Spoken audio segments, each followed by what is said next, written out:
Maganda araw mga bossing. So back to the ball game na tayo. Tapos na yung ating 1 week na vacation mga boss. Nag-off cam tayo ng 1 week. Yan, so sa mga tumatawag at naghahanap ng unit, eto na, available tayo ngayong araw. 2012 na Honda CR-V sa naghahanap ng crossover.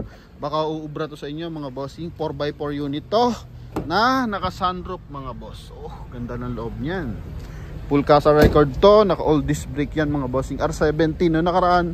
Nakabentan tayo nito yung Sunrise Red mga boss na dineliver natin sa Lucena.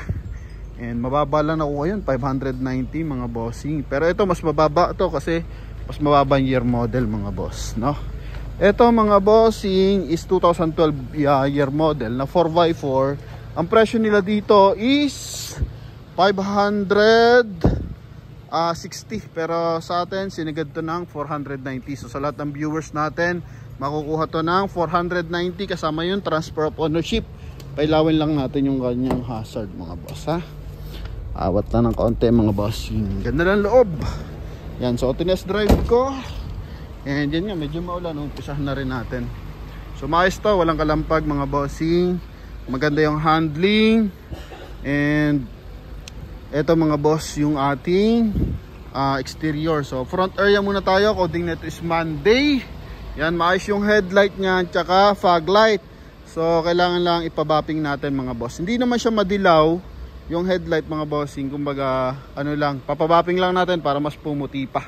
Then, eto, yung kanyang skid plate mga boss. Buong buo yan kapag 4x4 unit. Mapansin mo yung harapan, parang bangka. Now, then sa side, R17 na naka 5 stud, all disc brake. 90% red light yan mga boss. No? Yan, then may mga konting issue. Ito papakita natin yan, no? Yan, may mga gas-gas ng bahagya mga boss. So, good as fast brake na kasi to mga boss. Hindi na to gagalawin. Kaya sa mga tropang buy and sell, yan, 490. Ubra to pa sa inyo mga boss. So, sa front area, meron siyang ano mga bossing, rough around bumper na kulay black. Yan, yung Scotch Spree na ano, ito bumper mga boss. So, paikot yan mga bossing hanggang sa likurang area ng ating unit. Okay, then pagdating dito sa taillight, maayos din. Walang mga basag mga boss.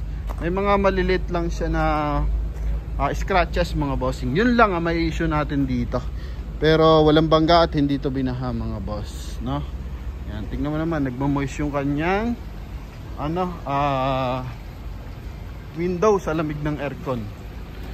Okay, papakita natin lahat ng issue natin mga boss. Kasi nga, from 560, ito, binaba natin to, gusto kasi nila 520 pa. Sabi ko, tawad pa natin ng konti para in case may mga retouches. So, yung mga kabili na yung bahala mga bossing. Pero kung di naman maselan, ito, papabapping pa rin natin to para makintab na makintab yan mga boss, no? Okay, ito mga boss. Yan. So marami lang siyang mga kalmot po sa mga boss, saka mga konting gas-gas.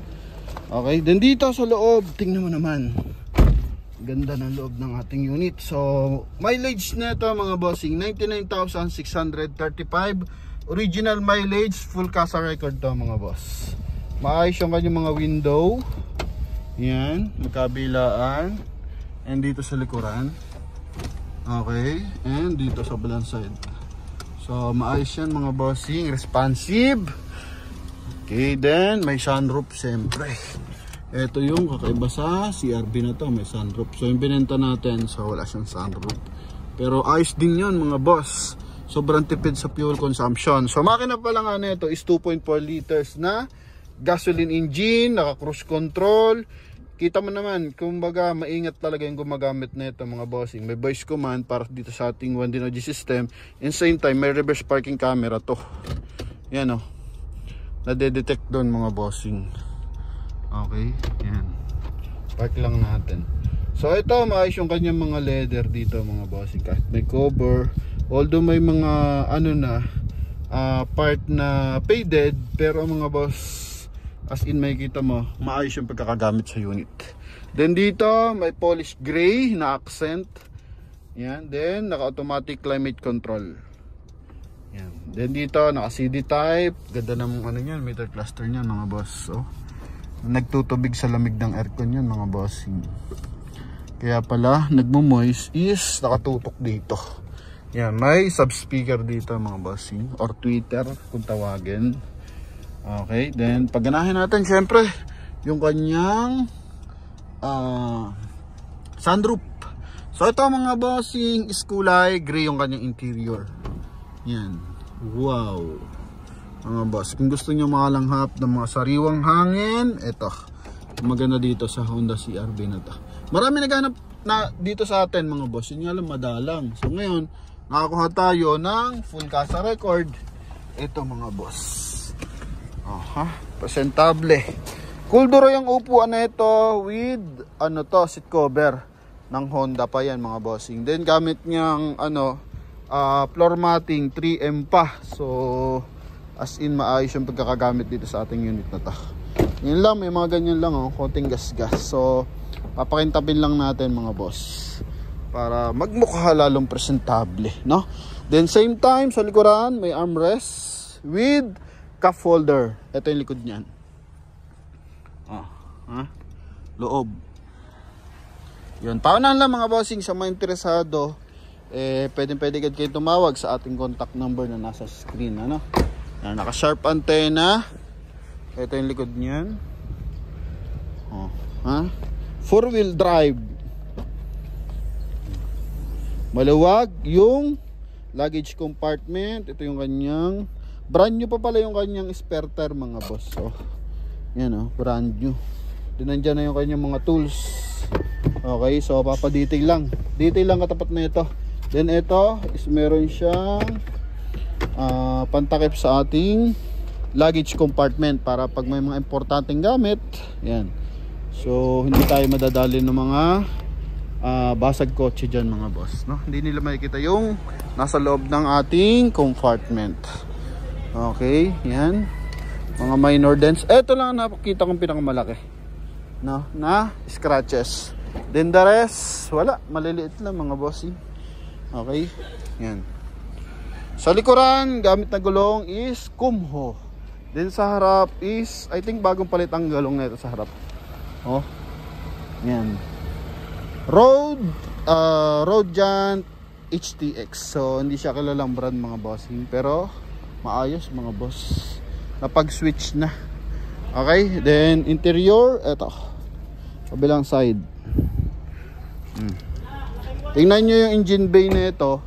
Hindi pa to na di-detail yung engine bay mga boss, pero as in presentable. Dito naman is yun, meron siyang RFID. Okay, pero RFID card. Then dito is meron siyang 12 volt socket, charging port, USB port mga bossing, yan, may adapter na rin. And syempre yung transfer of ownership, lalo na ngayon. So noong nakaraan, dinidemo lang natin na baka maghigpit ang LTO, at yan na nga, naghigpit na nga ulit. So dito sa Promote PH walang problema kasi most likely ng ating mga unit is tina-transfer natin sa mga nakakabili mga boss. Dagdag ko lang dito sa kanyang window panel, meron siyang chrome accent na paikot mga boss. Then signal light sa kanyang side mirror. Yan, no? Kaya sa mga kabili sa atin ng unit, so wala nang worry about sa transfer of ownership. Sagot na natin yan mga bossing, no? Yan, basta naka net price tayo 490,000 kasama yung transfer. So may time mga humihirit, yun, dun lang hindi nagkakaroon ng free transfer of ownership mga boss. Okay, pero kung gusto nyo walang worry or future problem, yan, pa-transfer na agad natin kasi kasama naman yun sa transaction natin mga boss. Okay, for walk-in price 560 mga bossing. So sa atin is only 490. Ganda ng timing ng makina niyan, buo yung insulator. Yan, walang mga punit, yung mga panel ng headlight. Gamit na battery is Motolite Gold mga boss. 2.4 liters na gasoline engine mga boss. Walang mga leak, hindi pa yan nalilinis mga boss kita pa yung mga alikabok dyan sa mga ilalim. Pero dahil nga nakakasak maintain, so presentable talaga, no? So most likely naman lahat ng mga Honda Madalang naman yung hindi nakakasa record mga boss. Kasi mga gumagamit na to is most likely mga professional talaga mga bossing. Okay, kaya sa mga kabili nito kahit second hand unit, approved to mga boss. So sa mga gusto magpadala ng mekaniko, walang problema, padala ka mekaniko o relatives niyo mga bossing, lalo na ating mga buyer na OFW. Pero sa mga gusto mauna, open yung ating GCash ngayon, no, for reservation. So tatawag lang kayo sa atin, pwede niyo ako makontak through Viber, WhatsApp mga boss, and sa ating Facebook page mga bossing. So yun lamang mga boss sa mga interesado dito sa ating napakagwapong Honda CR-V. So tawag lang agad mga bossing, ha? Available at 490,000 kasama yung transfer of ownership mga boss, ha? Front area niya naka-projector headlight pa yan. So ngayon titirahin na nilang i-bapping ng bahagya mga boss, para kung sakasakali sa mga magmamine, maayos na, malinis na mga bossing. Pero may time habang nandito yung buyer, binabapping kasi nga minsan tukuran sa oras, lalo ng ganyan masamang panahon mga boss. So yun lang mga bossing, and thank you sa mga tumatawag at naghahanap sa atin mga boss. Ito na, nagbabalik na ulit tayo mga bossing, tapos na ating bakasyon. So shout out sa ating mga tropa pitch dyan ng Oriental Mindoro, kasi galing tayo ng Oriental Mindoro, tsaka Occidental, Abra de Ilog, yan, tsaka Calapan City mga boss. So yun, thank you sa ating mga viewers and buyers. Comment nyo naman kung nasaan kayong lupalop ng mundo, at kung natipuhan nyo to, tawag na mga boss. Thank you and God bless. Bye bye.